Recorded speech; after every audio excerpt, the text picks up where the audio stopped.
2025 will be an interesting year for Bill O'Brien and the Boston College Eagles. The transfer portal has changed a lot about a lot of different teams that are within that mid-tier range, and Boston College is no exception. Today, we're going to take a look at some of those returning players, take a look at some of the players that are coming in and some of the players that departed, as well as take a look at the schedule for the 2025 season and see how they'll do. We'll actually start on the defensive side of the ball. Davion Crouch is just the latest in the long lineage for Boston College of good linebackers. And while he may not be a Luke Kuechly, he is definitely someone that will lead the show. He will lead this defense, a defense that was very good against the run last year, finished 22nd. And he was a big reason why. 77 tackles, 7 tackles for loss, 2 forced fumbles as well. This is a defense that is looking to get better defending in the pass, but it feels like the group up front did its part last year. Crouch, like I said, is a very talented linebacker, and Boston College has a history of good linebackers, and he is going to be a really fun player to watch this year. Now, Boston College's offense is going to look a little bit different this year, but there's some returning talent that is really fun and really exciting if you're an Eagles fan. Lewis Bond is one of those guys, and when you've looked at his last couple years, I don't think anybody is saying that he's the most explosive wide receiver in college football, but he is definitely a reliable target that has the ability to break off big plays. 67 catches last year, 689 yards, so just over 10 yards per catch, and 3 touchdowns. I think he takes on a more prominent role in this offense in 2025 simply because they're looking for more guys to step up. There aren't a ton of proven commodities at the pass catcher positions, and this is someone who's going to probably take a step forward in his production simply based off the numbers. We talked about Boston College's need to improve against the pass.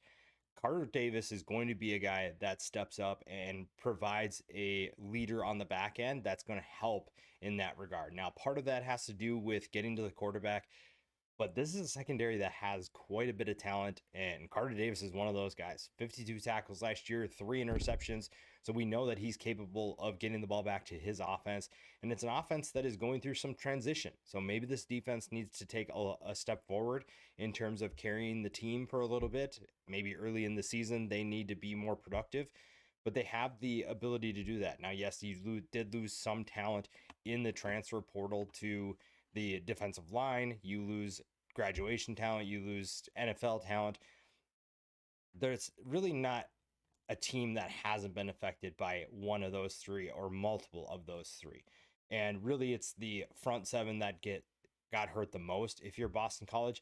But this secondary could be really fun this year. Before we continue with the video, make sure you're subscribed to the channel. Take a look. It takes a couple of seconds. It helps the channel grow. We've seen tremendous growth in the last couple of years, and we'd like to keep that going. Doing a giveaway at 10,000 subscribers, so we're hoping to hit that goal this year, and you make that happen. But let's get back to the video.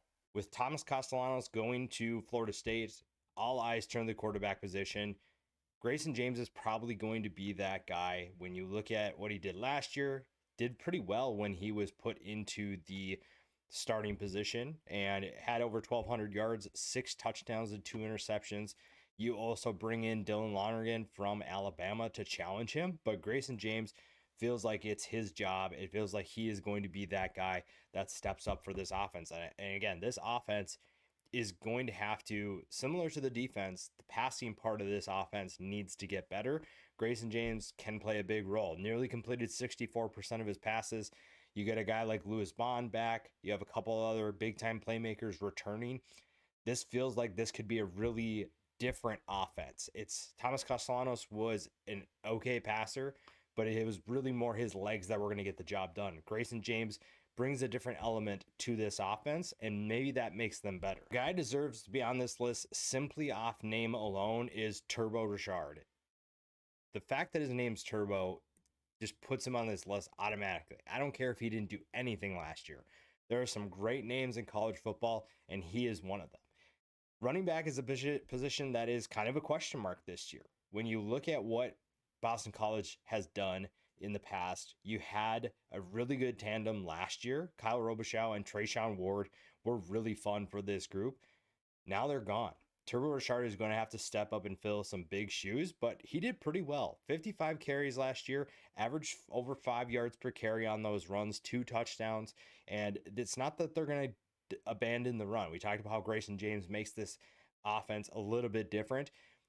It's not going to be completely different. They still want to run the football. They still want to be physical. The offensive line is going to be a big factor in running the football, but Turbo Rashard is one of those guys that can step up and fill a big void. While we did say that they lose a ton of talent on the front seven, specifically the defensive line, Quintavious Hutchinson is ready to take on a bigger role. Had a pretty decent season last year, 31 tackles, 6 tackles for loss, 3.5 sacks, 2 fumble recoveries. You really like what he brings to the table. And again, he is going to be the guy. He has some fresh faces around him that he'll need to help step up because of the talent that they lost. You lose George Rooks to the transfer portal. Cam Horsley, Donovan Izarrico is going to be those are 2 guys you're just not going to replace easily.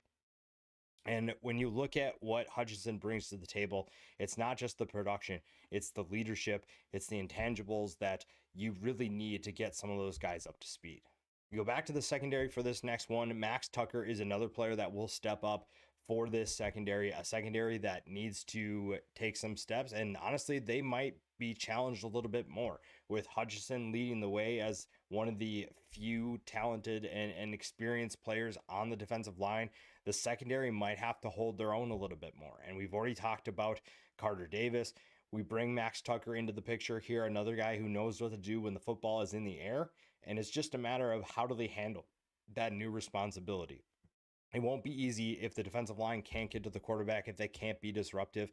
And again, this is a group that finished 110th against the pass. Something's got to give. Somebody has to step up, and it feels like the secondary is going to face a lot more pressure. So it's just a matter of what do guys like Max Tucker do to make sure that they succeed. We talked about the offensive line, and while the offense does go through quite a bit of change, the offensive line is no exception. But Logan Taylor does return, and he's an honorable mention All ACC team selection. And honestly, when you look at what they have departing, it's a good thing they have him back. Drew Kendall, Jack Conley, and Ozzie Trapilo are all gone. And that's 3 solid players for this offensive line. So Logan Taylor gives kind of what Hutchinson gives to the defense. Logan Taylor gives them an experienced player, a veteran player that can get those new faces up to speed. He can give them some comfort in knowing, hey, this is what we're expecting. This is what we do. This is kind of the expectation we have.